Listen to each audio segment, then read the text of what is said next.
जी mains में maths ऐसा section है जिसमें क्लास 12th के चैप्टर्स का वेटेज बहुत ज़्यादा होता है as compare to class 11th। तो अगर आपकी क्लास 11th अच्छी नहीं गई है तो आप ये कोशिश करना कि 12th के स्टार्टिंग से ही मैथ्स को बहुत अच्छे से पढ़ना, क्योंकि 12th की मैथ्स बहुत ज़्यादा इंपॉर्टेंट है और इसका वेटेज बहुत ज़्यादा है। और मैथ्स ही वो सब्जेक्ट है जो सबसे ज़्यादा टफ माना जाता है जेईई एस्पिरेंट्स के बीच में। यही रीज़न है कि मैथ्स में अगर आपके कम भी मार्क्स होंगे तो अच्छी परसेंटाइल बनने के चांसेस बहुत ज़्यादा होते हैं। तो ये तो आप सभी को पता ही होगा कि जेईई मेंस का पेपर टोटल 300 मार्क्स का होता है, जिसमें 100 मार्क्स मैथ्स के सेक्शन का होता है।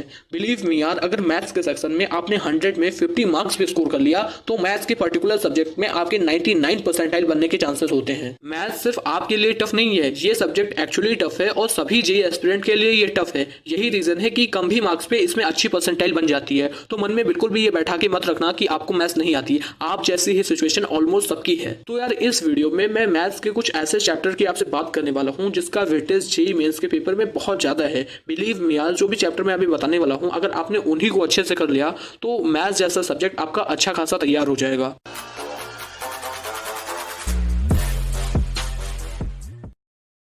तो विदाउट एनी फर्दर डिले चलो हम अपने चैप्टर्स की बात करते हैं। हमारे लिस्ट में जो पहला सेक्शन है वो है वेक्टर एंड 3D। ये सेक्शन फिजिक्स के बिल्कुल ऑप्टिक्स की तरह है, इसमें विजुअलाइजेशन और अंडरस्टैंडिंग की बहुत नीड होती है। यहाँ से जेईई मेंस के पेपर में 2 से 3 क्वेश्चन आपको मिल ही जाएंगे और ये सेक्शन काफी ज्यादा स्कोरिंग माना जाता है। अगर आपने अच्छे से इसे पढ़ लिया तो इसके क्वेश्चन गलत होने के चांसेस बहुत कम होते हैं। हमारे लिस्ट में दूसरा जो चैप्टर है वो है मैट्रिसेस एंड डिटर्मिनेंट। ये सेक्शन भी काफी ज्यादा हाई स्कोरिंग वाला है। आप ये मान के चलना कि यहाँ से एटलीस्ट 2 क्वेश्चन तो आपको जेईई मेंस के पेपर में दिख ही जाएंगे। हमारे लिस्ट में तीसरे नंबर पे जो सेक्शन है वो है कोनिक सेक्शन। आई नो यार, यहाँ से क्वेश्चन थोड़े लेंदी आते हैं और थोड़े टफ भी होते हैं, बट इस सेक्शन को मैंने 3rd नंबर पे इसलिए रखा है क्योंकि ये बहुत ज्यादा इंपॉर्टेंट है। यहाँ से बहुत ज्यादा क्वेश्चन आते हैं जेईई मेंस के पेपर में। कई बार ऐसा देखा गया है कि इस सेक्शन से 4 से 5 क्वेश्चन आ जाते हैं जेईई मेंस के पेपर में। इस सेक्शन में मैंने सर्कल्स और स्ट्रेट लाइन दोनों चैप्टर्स को इंक्लूड कर लिया है, तो टोटल इस चैप्टर्स में हो जाते हैं 5 चैप्टर्स, जो कि आप अपने स्क्रीन पे देख सकते हो। हमारे लिस्ट में 4th नंबर पे जो टॉपिक है वो है लिमिट्स, कंटिन्यूटी एंड डिफरेंशिएबिलिटी।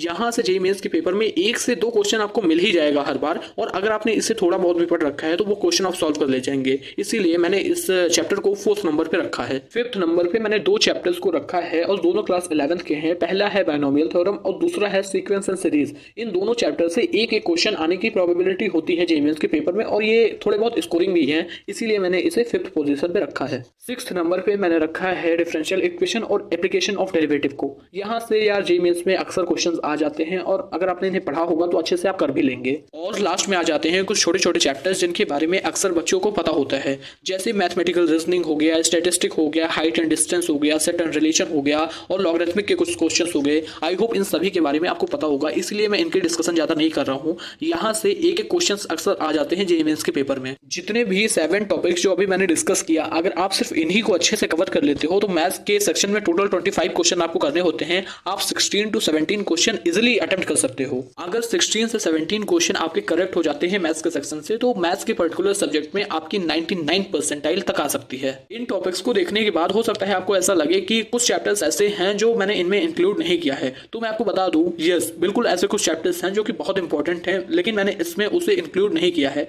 ऐसा इसलिए क्योंकि वो बहुत ज्यादा टफ था। इसमें मैंने सिर्फ उन्हीं टॉपिक्स को इंक्लूड किया है जो इजी हैं और स्कोरिंग है।